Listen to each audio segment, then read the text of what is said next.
अच्छा, विज्ञान हमें क्या सिखाता है? यही ना कि हर क्यों का एक जवाब होता है, हर चीज के पीछे कोई लॉजिक होता है।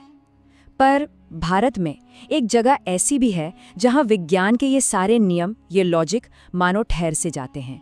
जी हाँ, हम बात कर रहे हैं ओडिशा के जगन्नाथपुरी मंदिर की। एक ऐसी जगह जो आज भी अनगिनत रहस्यों से घिरी हुई है। तो फिर सवाल यही उठता है कि क्या वाकई विज्ञान के पास हर पहेली का जवाब है? चलिए आज पुरी के कुछ ऐसे ही रहस्यों की दुनिया में चलते हैं जो आज भी हमारे तर्क और समझ को चुनौती देते हैं। तो सबसे पहले बात करते हैं उस रहस्य की जिसे कोई भी जो वहां जाता है अपनी आंखों से देख सकता है। मैं बात कर रहा हूं मंदिर के शिखर पर लहराते उस ध्वज की, जो हवा के एक बहुत ही बेसिक सीधे साधे नियम को ही मानने से इनकार कर देता है। अब देखिए, हम सब जानते हैं कि कोई भी झंडा या कपड़ा उसी दिशा में उड़ता है जिस दिशा में हवा चल रही हो। ये तो बहुत सीधी सी बात है ना?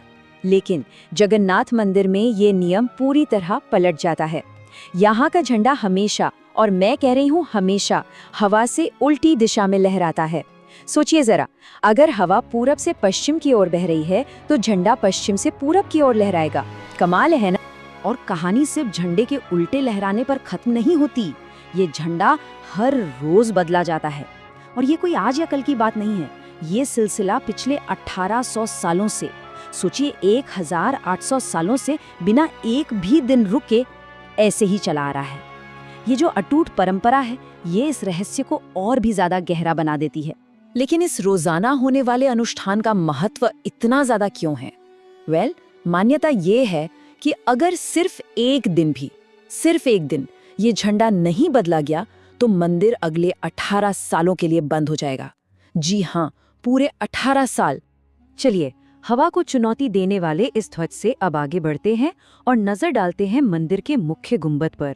ये अपने आप में आर्किटेक्चर की एक ऐसी पहेली है जिसका आज तक कोई जवाब नहीं मिला है।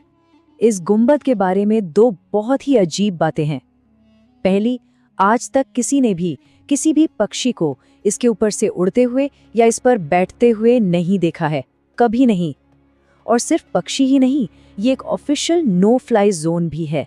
मतलब इसके ऊपर से कोई हवाई जहाज भी नहीं गुजर सकता। ऐसा लगता है मानो कोई अनदेखी शक्ति इसकी रक्षा कर रही हो। लेकिन इस गुंबद का रहस्य यहीं पर खत्म नहीं होता। इससे भी ज्यादा हैरान कर देने वाली बात है इसकी परछाई। जी हाँ, इसकी शैडो। दिन का कोई भी समय हो, सुबह, दोपहर, शाम, सूरज किसी भी दिशा में हो, इस मेन डोम की परछाई जमीन पर बनती ही नहीं है। अब ये आर्किटेक्चर का कोई कमाल है या कुछ और? ये सवाल आज भी बना हुआ है। चलिए अब मंदिर के एक और अद्भुत हिस्से की तरफ चलते हैं, इसकी रसोई।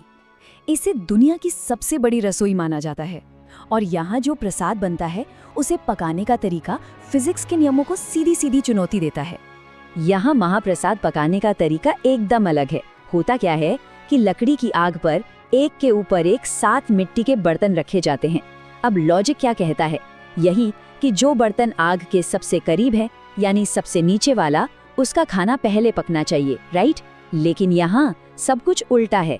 कमाल की बात यह है कि सबसे ऊपर जो 7वां बर्तन है उसका खाना सबसे पहले पकता है, और फिर उसके बाद एक एक करके नीचे के बर्तनों का खाना पकता है ना हैरान करने वाली बात? और अब बात करते हैं आखिरी रहस्य की, एक ऐसा अनुभव जिसे वहां जाने वाला हर इंसान महसूस कर सकता है।